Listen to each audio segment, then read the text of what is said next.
would have thought it, of course, that Meghan Markle and some say her very close pal, the author Omid Scobie, could have had so much in common.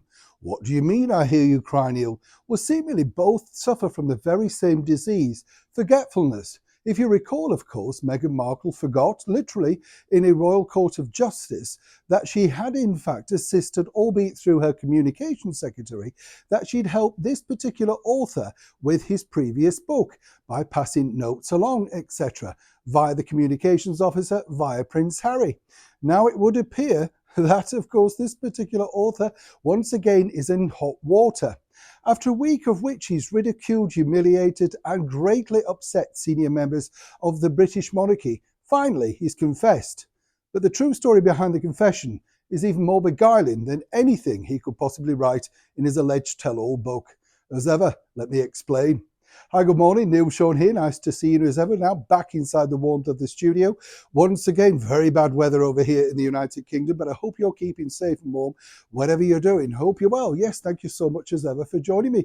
This debacle rolls on, doesn't it? You know, if you recall, just over a week ago now, this particular author sat down with the BBC programme Newsnight and swore on his family's life, in his own life, that in fact he didn't have any idea how these particular names, which were dubbed, of course, the royal racist across the media, across the world, ever got into that particular published thing.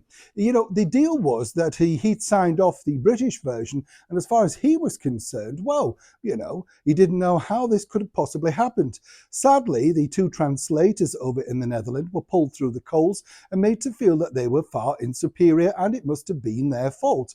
Every finger was pointing towards them. Now, there's two things I wanted to explain, and I've mentioned this before here on the show. If you were going to do something like that, you simply wouldn't write that down, you know, litigiously. It's impossible to get through, particularly in his case when you have no affidavits or indeed disclosures signed at any level. There is nothing attached to this book of that level. So this is where it gets interesting. So why now? Why has he now decided to confess? Well, it's quite simple. You know, in simple terms, it's this: legals. They had him over in the Netherlands. They knew that they'd been given this particular transcript. Now, whether he gave it them, signed it off, or whichever way, it came from his pen.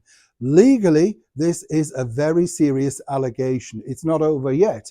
Even though this particular author has now sat down and confessed all, literally on the eve of the Princess of Wales Carol concert, well, the bottom line is it's still going to rumble on. Now, what I find very strange, and he's very similar to Meghan Markle in this respect, is I've yet to hear him utter the one real thing that he should be doing, and that is apologising to all senior members of the British monarchy. That, seemingly, is something else that he can't do. But more importantly for now, even though he's opened up, confessed, you know, and basically said, oh, it's my mistake, in a very roundabout way, this will do nothing to help the decline, the mega decline of sales. And more importantly, some might suggest, as a serious author of which he billed himself as, it is well and truly over. As for the royal family, at least they can once again be vindicated. But of course, stories like this truly stick. And for him right now, he must be thinking, how did he ever wonder, or indeed think, he could simply get away with it? Either way, there's more to come. It is a developing story, and when I know more, you'll know more. Neil Sean in the very heart of London.